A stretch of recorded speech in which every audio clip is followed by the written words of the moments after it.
Good afternoon po mga kapatid. Meron po tayong Japanese cherry tomato na naka-hydroponic dito sa bahay. Ayan. Nag-start na pong namulaklak. And meron akong kunting problema kasi nanlalaglag yung bulaklak. So I try to this morning I put some fertilizer to prevent it. Sana ma-absorb niya pa yung fertilizer para hindi malaglag. Napakaganda kasi look yung strand nung kanyang bulaklak. Napakadami po. Hopefully bumunga siya ng maayos.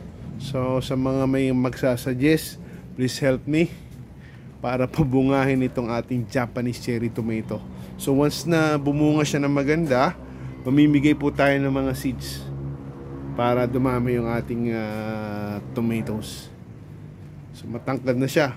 Nilagyan ko ng tali kanina. Ayan siya, oh.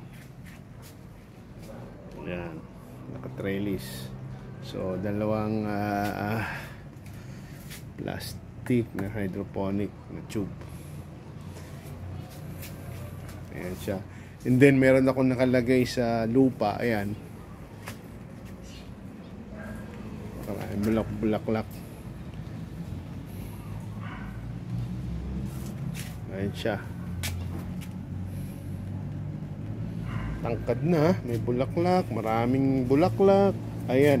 Yun yung problema. So nanlalaglag. That's why I apply some nutrients. Sana magtuloy. And nakakita na ba kayo ng mustasa na ganito kalapad ang dahon? So meron po tayo. Tomorrow anihin natin yan. At ating gagawing parang kimchi.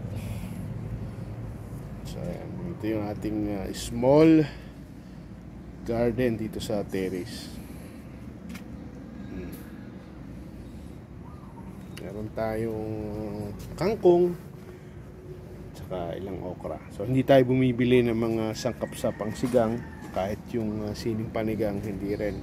So meron tayong sili, may mustasa, may kangkong, may isang talong. Ayan. At tsaka ito, yung gamot natin papababa ng sugar, serpentina. So yung may gustong humingi ng serpentina, marami po ako niyan, seeds na yan. And then itong aking seedlings ng Lara ay uuwi ko na sa Sariaya kasi mas maganda to na sa lupa itanim. Maraming salamat po.